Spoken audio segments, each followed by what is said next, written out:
Hello, let's start a new chapter, Economic Development.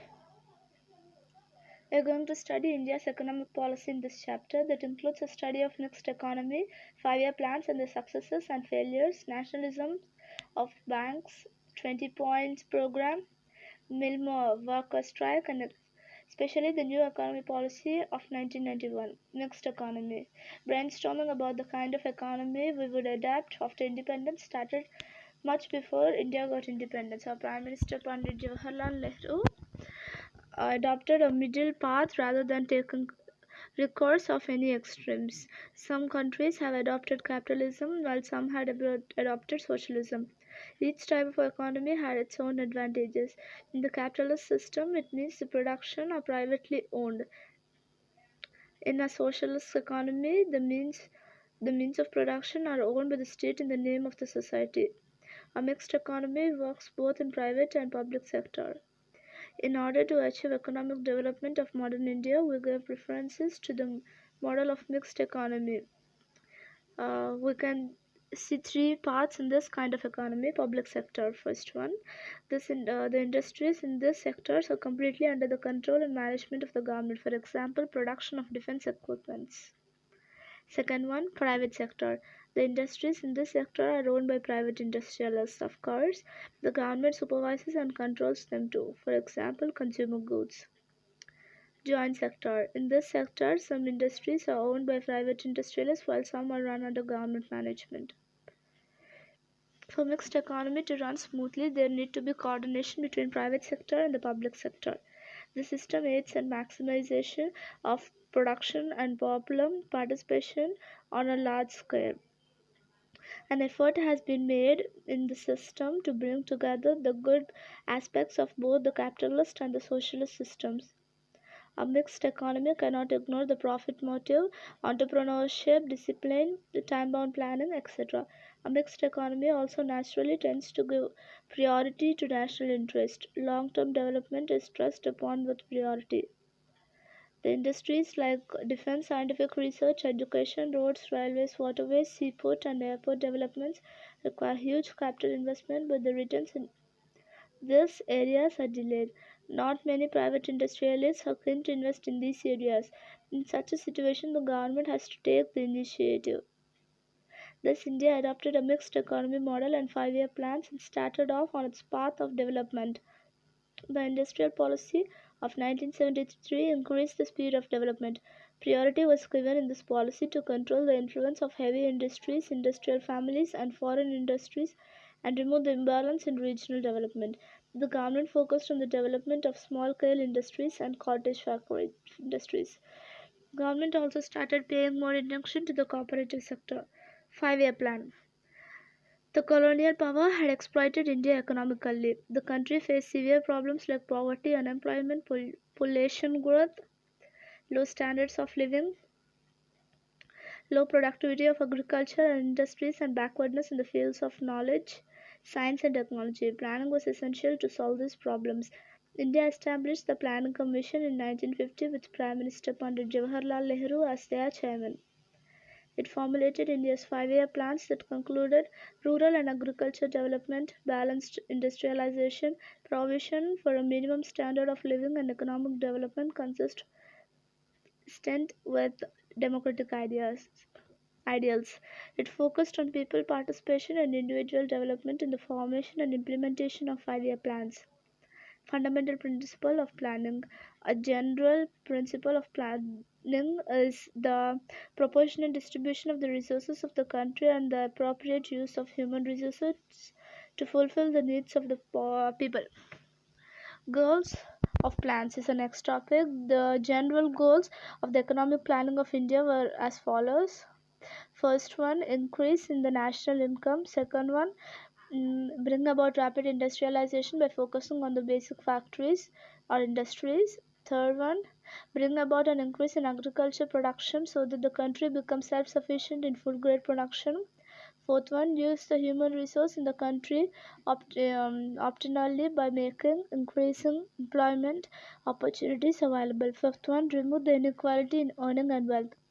Maintain stable prices for commodities. Seventh one, bring the growth and population under control by family planning. Eighth one, improve the standards of living by eradicating poverty. Ninth one, develop social services. Tenth one, make the economy self-sufficient.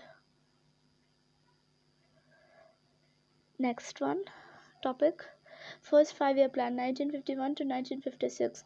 The expenditure of this plan was primarily on agriculture, social development, irrigation, flood control, sources of energy, rural and small industries, heavy industries and minerals, transport and communication, education and health.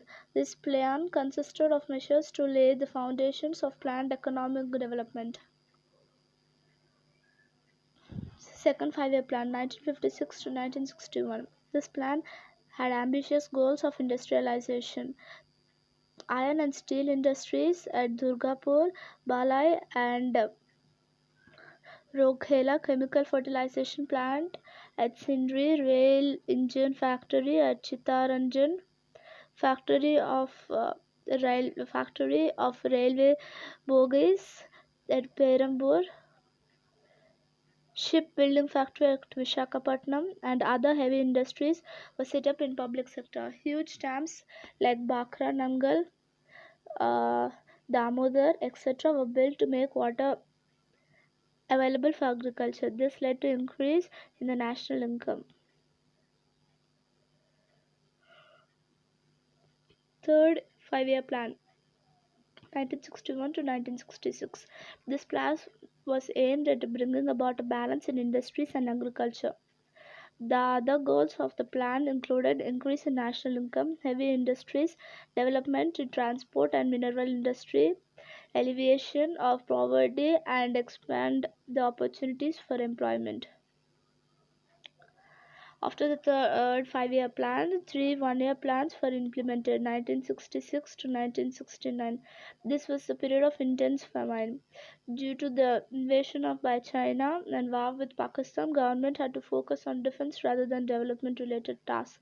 Also, the famine required the government to undertake measures to tackle the effects of famine. All these issues stressed the Indian economy greatly. Fourth 5-year plan. The intentions behind setting the goals of these plans were that India should be self-reliant, government should develop the basic industries, increase the speed of economic development, and pay attention to establishing a socialistic pattern of society. 14 major banks in the country were nationalized. This plan did not succeed as expected. The economy had to bear the burden of Bangladesh war. The expenditure of the refugees had to be borne as well. The Indian economy suffered due to the pay raise of government and railway servants and rise in the prices of petrol in the international market. Fifth 5-year plan 1974 to 1979. This plan was designed with the goal of making India economically self-sufficient by alleviating poverty. The objectives of the fifth plan were as follows: increase the national income, make large scale employment available, supply education, nutritious food and drinking water, to make facilities of medical treatment available in rural areas, to supply electricity and means of communication, implement social welfare schemes on wide scale, bring about the development of agriculture, increase the basic industries, purchase food grains and other life sustaining goods by monopoly purchase, and make them available to the poor at reasonable prices through a public distribution system. During the fifth plan, it was not possible to achieve goals of removal of poverty and increase in employment. In 1977 general elections, in the general elections of 1997, the Congress party was defeated. The Janata Party came to power. The June government ended the fifth plan towards the end of March 1978 and started the rolling plan from April 1978, but it failed. In 1980, general elections were held at Lok Sabha. The Congress party came to power. The Congress government closed the system of roll plan and again started planning like before. Sixth 5-year plan 1980 to 1985. This plan also stressed upon alleviation of poverty and employment generation. This plan had the following objectives: significantly increase the growth rate in the economy, reduce the rate of poverty and unemployment, shape and implement the population policy so that people adopted the small family form voluntarily and thus keep the population under control. The following programs were implemented in the 6th-year plan. First one, Integrated Rural Development Program. Second one, Rural Landless Employment Guarantee Program. Third one, National Rural Employment Program. Fourth one, Salim Seed Plan. Seventh, 5-year plan 1985 to 1990.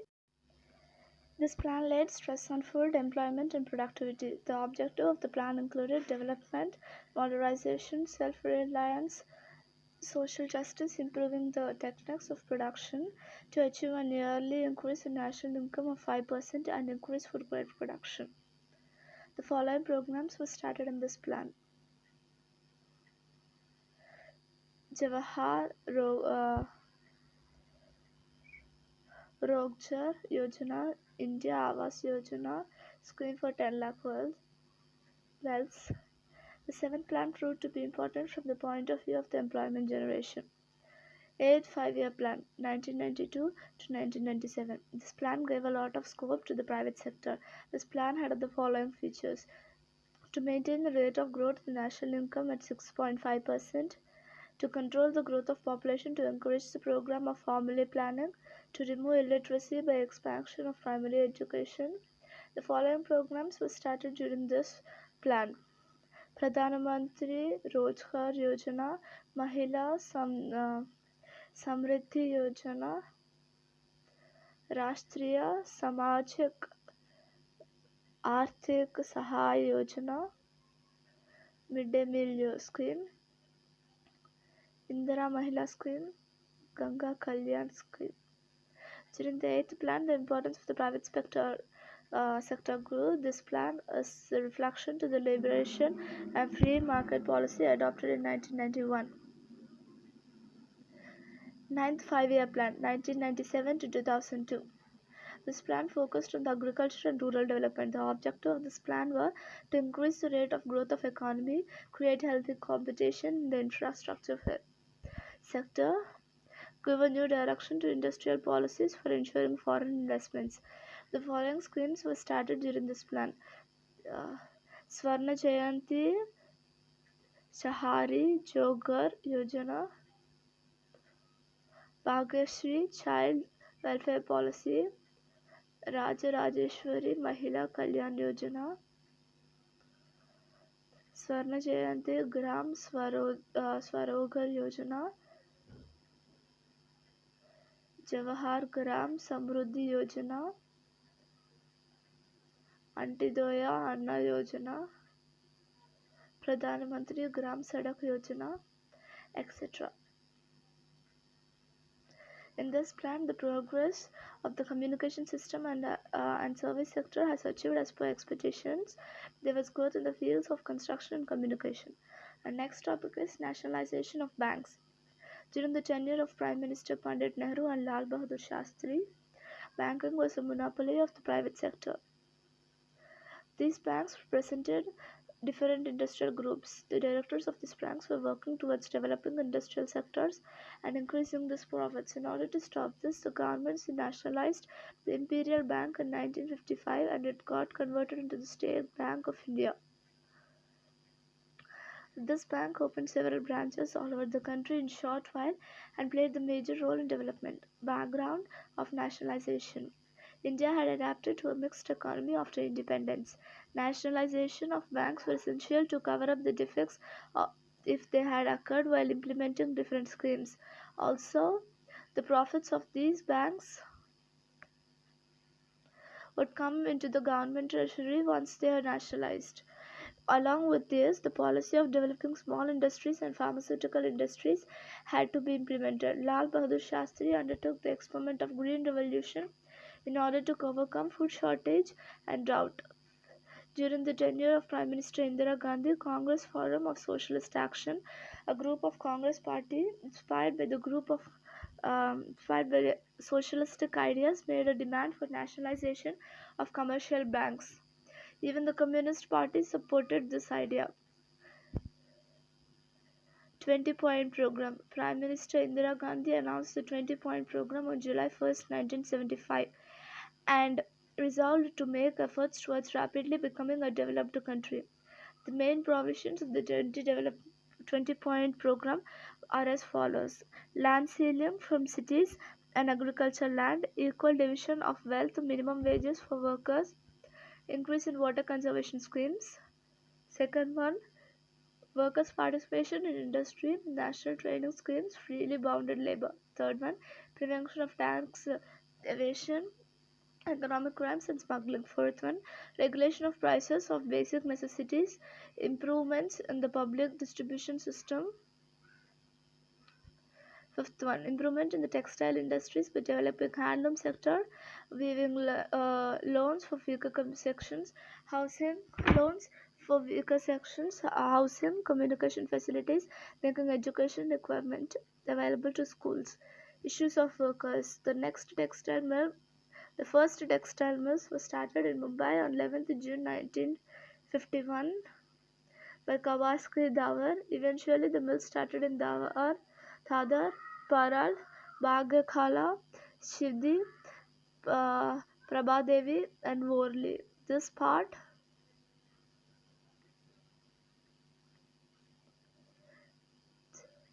came to be known as the town of mills or Girangaon. In the 1980s, the increasing unrest among workers was due to the economic conditions in other sectors. In some industries, the wages of the workers were increasing and they were also getting more amounts of bonus. They were getting more facilities than the textile mill workers. We have an information box here. Mahatma Jyotirao Phule's associate Narayan Meghaji Lokhande's efforts resulted in a weekly Sunday holiday for mill workers from 1st January 1882. In the Diwali of 1981, the workers expected to get a bonus of 20%. The Rashtriya Mill Mazdoor Sangh, which was negotiating with the employers, agreed up to 8 to 17% without taking the workers into confidence. The cut in the bonus proved to be the cause of unrest. Some workers went to Dr. Datta Samath. They asked him to accept their leadership. Workers of 65 mills came together and Mr. Datta Samath led the strike. On 18th January 1982, 2.5 lakh workers went on a strike. The Girangaon mills stopped running, making it seem like Mumbai's heart stopped trembling. I have an information box here. The working class has contributed culturally as well as through folk theatre, folk art and literature. Anna Dausate, Sahir Amir Sheikh, Shahir Sabel was popular of the programs aimed at public education. Poets like Narayan Saab, Mandev Dasal, etc. portrayed the real lives of the workers through their poems. Continuation: the Chief Minister of Maharashtra, Barrister A.R. Antule, set up a community to solve this issue. Later, Babasaheb Bhosle became the Chief Minister of Maharashtra state. He insisted that as per the law we would take only the Rashtriya Mill Mazdoor Sakha. Dr. Datta Samath demanded the law to be revoked. In the beginning, the striking workers requested help from their native villages. It was also not very difficult for them to help each other. They set up departmental committees, distributed food grains, assistance in forms of funds. The left parties had supported the strike. As the strike dragged on, efforts were made to split up the strike workers' ranks. Even as the strike completed 6 months, the central government completely ignored it. The workers started a jail Bahor agitation. In September 1982, 1.5 lakh workers took a march on a legislative assembly of Maharashtra state. It didn't help at all. The strike completed a year. This was the first strike that have gone for a year. In this period, about 1.5 lakh workers became unemployed. As polyester has become into greater demand than cotton cloth, the sale of milk cloth has already got affected. The mills moved from Mumbai to Surat in Gujarat. The central government nationalized 13 textile mills. Appointment of arbitrator did not help to resolve the issue. New economic policy. The year 1991 was very important in the history of modern India. After the 10th general elections, P.V. Narasimha Rao became the Prime Minister of India, with Dr. Manmohan Singh as Finance Minister. He adopted the new economic policy of linking India's economy with the global economy. For this, fundamental changes were brought about the Indian economy. Indian economy was brought in tune with the global mainstream. During this period, Indian economy was in crisis situation. Before the B.V. Narasimha Rao government took charge, Chandrasekhar was the Prime Minister. During his tenure, the rate of inflation was 17%. The economic growth rate has gone down by 1.1%. India had foreign exchange reserves only enough to last for imports for a week. It has become difficult to pay back its loan and even give the interest of it. On May 1991, the government had tried to control the situation by selling some of its gold reserves and by mortgaging some. Before the Chandrasekhar government, the V.P. Singh government has incurred a liability of over 10,000 crore rupees on the economy by waiving of the loans of all the farmers. The proportion of internal loans of the central and state governments together to the gross domestic product was 55%. In 1980 to 1981, foreign loan was 2,350 crores dollars.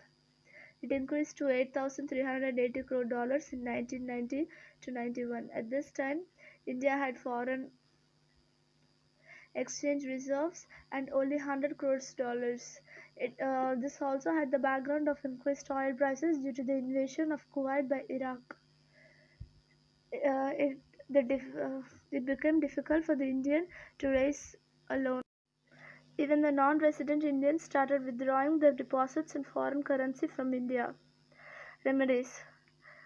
P.V. Narasimha Rao appointed Dr. Manmohan Singh as finance minister in order to find out a way out of the situation. Dr. Singh undertook many corrective measures. The situation began to change. He removed the restriction of foreign investments. He restricted the license system to 18 industries. In view of increasing losses in public sector industries, he opened the public sector for investment by private industries. In order to bring the share market under control, he established the Securities and Exchange Board of India. In 1992, National Stock Exchange was computerized. He gave priority to remove the spectre of recession. Foreign investment in India grew during the first tenure of Dr. Manmohan Singh as finance minister. India would recover the gold mortgaged into the Bank of England. The government got the support of the capitalist class as well as the middle class. As the government opened up the telecom sector, mobile services started all over the country. Dr. Manmohan Singh signed the agreement with the World Trade Organization and launched the policy of privatization, liberation, and globalization. World Trade Organization. In 1995, India became a member of World Trade Organization (WTO). The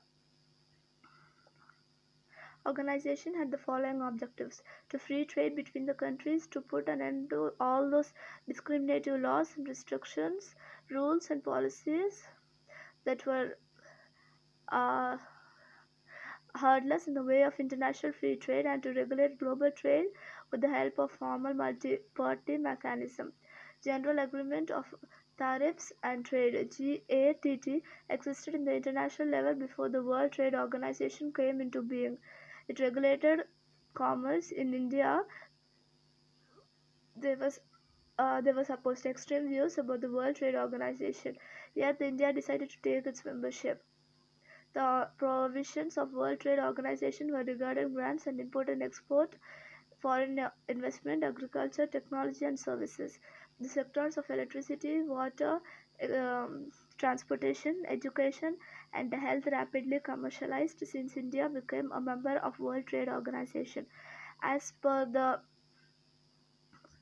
variation reports of the World Trade Organization, India has made a considerable improvement in the different areas like reduction of below poverty line population, decline in infant mortality, availability of facilities regarding drinking water and wastewater management.